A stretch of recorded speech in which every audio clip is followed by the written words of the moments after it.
Okay, welcome to all. Page number 42 from Maharashtra books. That is Van't factor I. Van't factor I.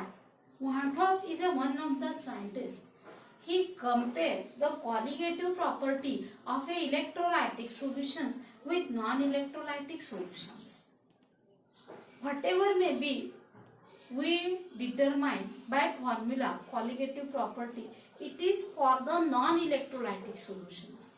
And today we have going to see the colligative property of electrolytic solution.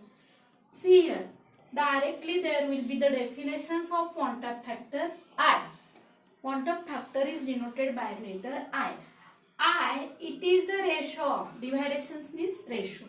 It is the ratio of colligative property of electrolytic solutions to the, denominator means to the colligative property of a non-electrolytic solution of same concentrations.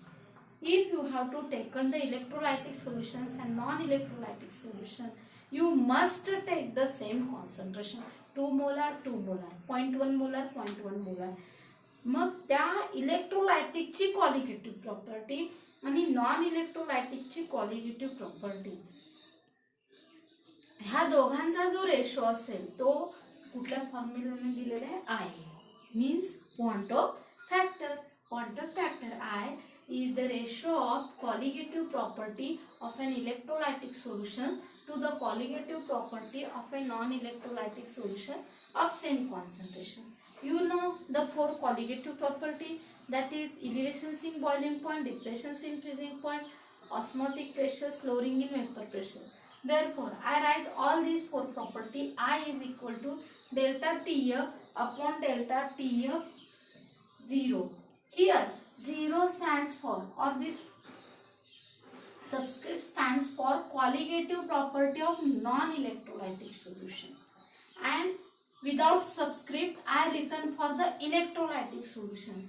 जे without subscript लावलंय ते इलेक्ट्रोलायटिकला आणि हा जो 0 लागलाय तो non electro. तो फक्त तुम्हाला समजण्यासाठी मीन्स व्हॉट ही एक colligative property depressions in freezing point of electrolytic solution to the depressions in freezing point of non electrolytic, lowering in vapor pressures of electrolytic solution divided by lowering in vapor pressures of non-electrolyte. Subscript stands for non-electrolyte.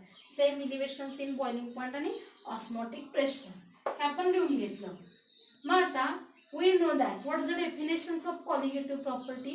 Colligative property are the property of solution which is depend upon number of the moles of solute.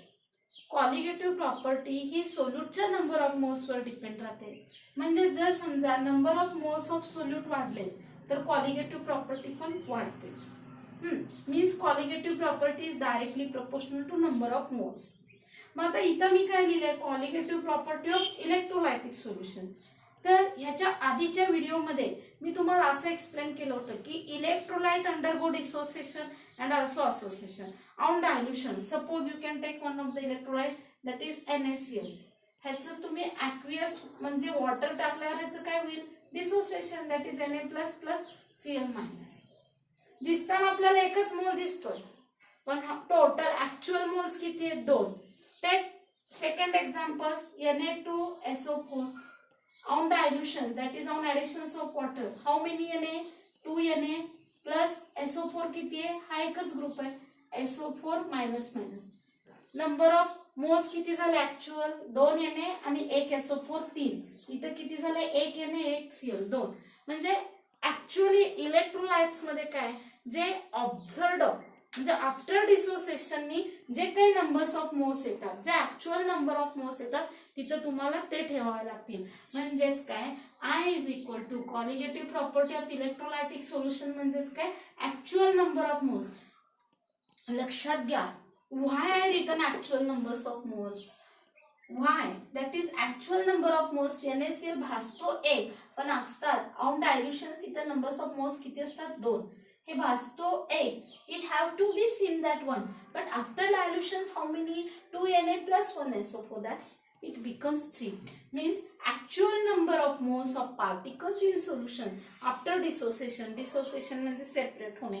Water घातल्यावर कोणताही electrolyte dissociate होतो divided by. आता non electrolyte सांगितलेलं इथं. Non electrolytes means sucrose, urea. आता हे पहा urea. What's the formula of urea? NH2CO NH2. Here हा नॉन पोलर आहे म्हणजे तिथं प्लस मायनस पोज डिफरन्स होत नाही. मग ह्याचं डिसोसिएशन होणार नाही. आहे ते आहे. म्हणजे तुम्हाला ह्या फॉर्म्युलामधनं किती मोल्स मिळतात तेवढेच मोल्स. ह्याच्यामध्ये डिसोसिएशन होणार नाही. म्हणून ह्याचे मोल्स कसे घ्यायचे? Moles of formula unit dissolved in a solution. जे काही फॉर्म्युलावरनं तुमचे मोल्स निघतील ते घ्यायचे. देअरफॉर आयचं नवीन सूत्र काय आला? That's actual number of moles of a particles divided by moles of formula unit dissolved. तुम्ही मोल्स ऑफ फॉर्म्युला युनिट एवढं जरी लक्षात ठेवलं लक्षात राहील तर लक्षात घ्या. पुन्हा एकदा सांगते, ॲक्च्युअल मोल्स म्हणजे इलेक्ट्रोलाइटचे मोल्स आणि मास युनिट मास किंवा फॉर्म्युलावरनं काढलेले मोल्स म्हणजे कुणाचे मोल्स आहेत ते नॉन इलेक्ट्रोलाइटचे.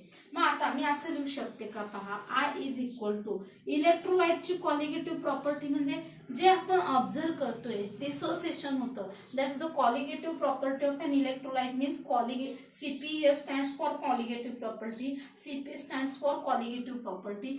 कॉलिगेटिव्ह प्रॉपर्टी ऑब्झर्व्ड जे आपण पाहतोय डोळ्याने, जे रिअल आहे, जे ऍक्च्युअल आहे. आणि कॉलिगेटिव्ह प्रॉपर्टी थेरॉटिकल.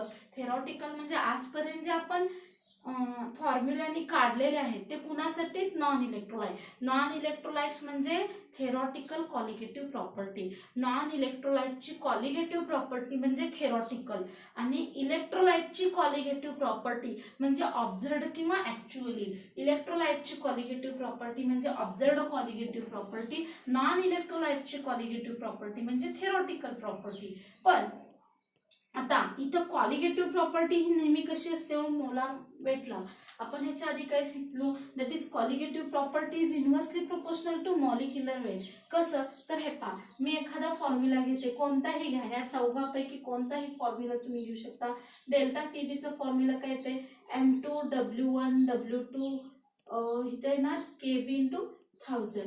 आता बघा, this is a colligative property. It is what? Inversely proportional to molecular weight. नाही, आम्हाला पायचा फॉर्म्युला घ्या. It is also one of the colligative property. पायचा फॉर्म्युला काय येणार? That is weight as it is colligative property also inversely proportional to molecular weight. Colligative property is inversely proportional to molecular weight. मग आता colligative property observed जी आहे ती molecular weight observed ला inversely proportional. Colligative property theoretical. TH stands for colligative property of theoretical. Once more I will tell you that is theoretical stands for non-electrolyte. Observed म्हणजे electrolyte.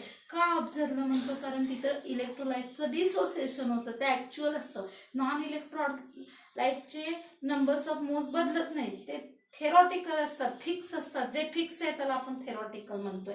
Colligative property theoretical is inversely proportional to molecular weight theoretical. मग इथं काय होईल? Therefore I is equal to colligative property observed म्हणजेच it is inversely proportional to the observed molecular weight. आणि इथं काय लिहिलेलं आहे? Colligative property theoretical.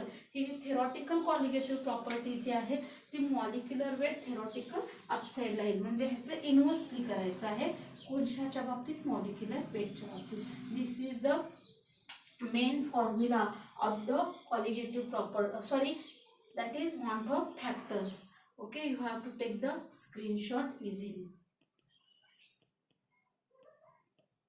This is the main formula. Don't forget this main formula. That is I is equal to colligative property of an electrolytic solution divided by colligative property of non-electrolytic solutions of same quantity. 1, 2, 3. These formulas are very important. Okay, thank you.